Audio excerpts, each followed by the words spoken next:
From the mighty peaks of the Himalayas in the north to the oceans in the south, India is a great nation with more than 1 billion people. About 80% of the population follows broadly the Hindu religion, which is based on manifold texts, many teachers, and many gods. Hinduism is founded on the deep experience of sages and mystics. It is therefore called the Sanatana Dharma, or the eternal way of life. Nourished by the faith and adoration of the people, the living truths of Hinduism journey from a diverse world of manifold deities to one Godhead.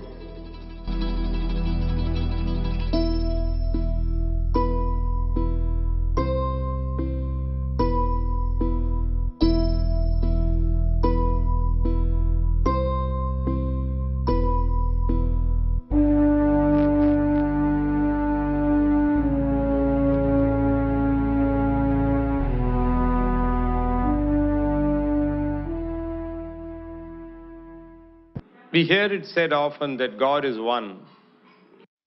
Of course, God is one. God is singular and has to be one.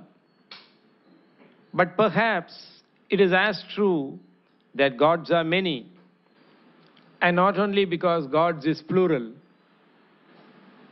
We see a world of multiplicity, and this multitudinous world, as it were, has to have many deities, many powers, many gods.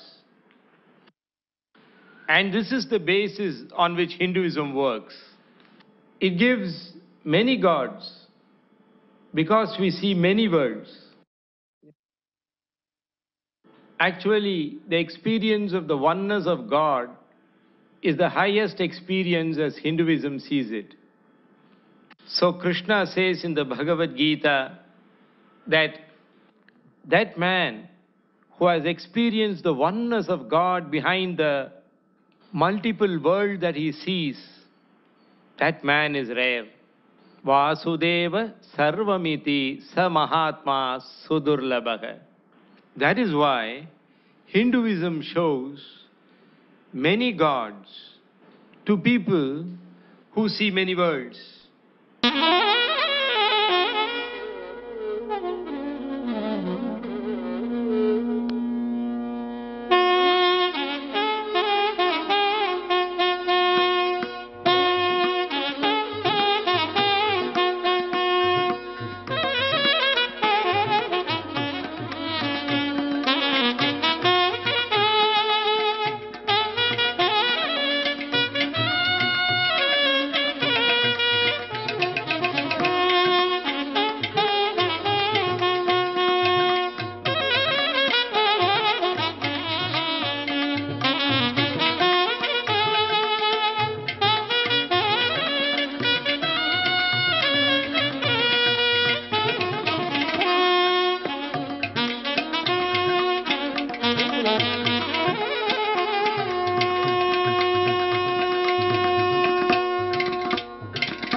The ancient Vedas are taken to be the spiritual anchor of the truths of Hinduism. The Vedas speak of many gods like Indra, Agni and Varuna, but their final discovery is that of one ultimate reality. That reality, after knowing which everything becomes known, after experiencing which nothing more needs to be experienced. The Vedic seers, so India believes, found that one truth which can make man realize immortality, give his temporary life the light of eternity.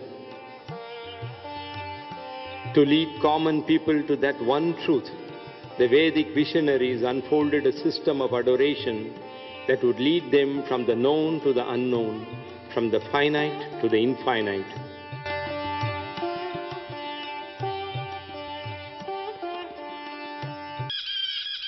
Gajananam Bhutaganaadisevitam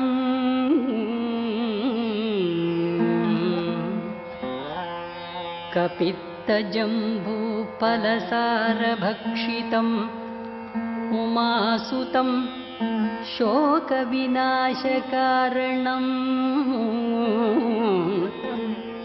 Namami Vigneshwara Padapankajam Namami. They have also given a certain characteristic to each person, personality. Each one has some gods we think as a very genial, very kind, very friendly kind of god like Ganesha.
குழந்தையை நம்ம வந்து எப்படி பாவிக்கிறோமோ அது மாதிரி விநாயகர் வந்து பாவிக்கிறாங்க.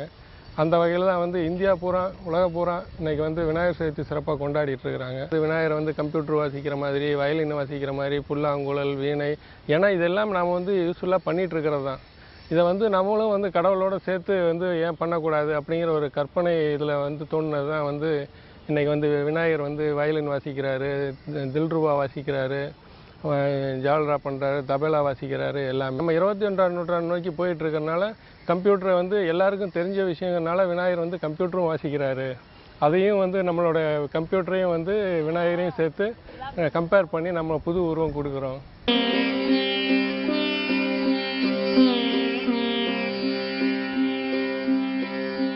The young are taught to worship Ganesha for knowledge and clarity of thought. Women fulfill vows when he answers their prayers.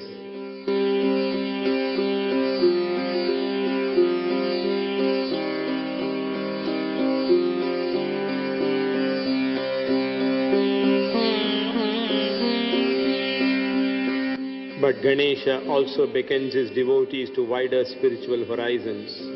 A poetic work credited to the legendary Tamil poetess Auvai celebrates the power of Ganesha in liberating the coiled psychic energy at the base of our spine.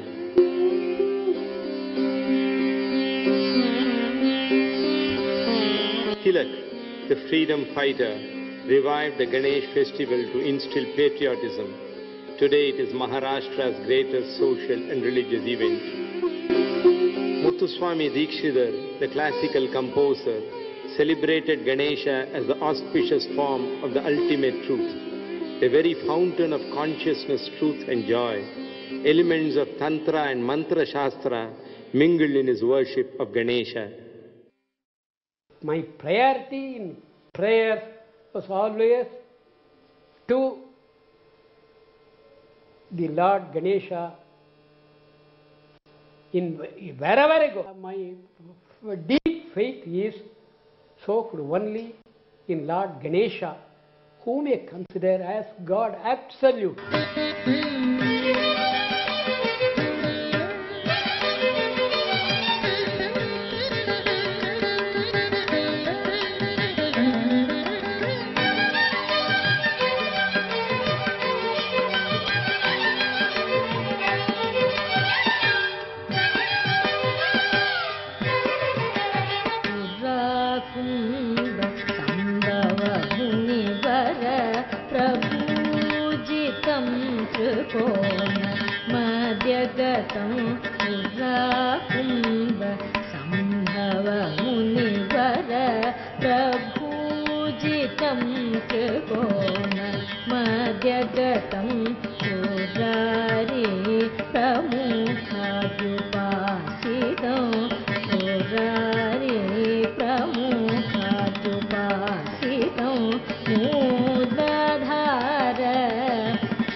चत्वारि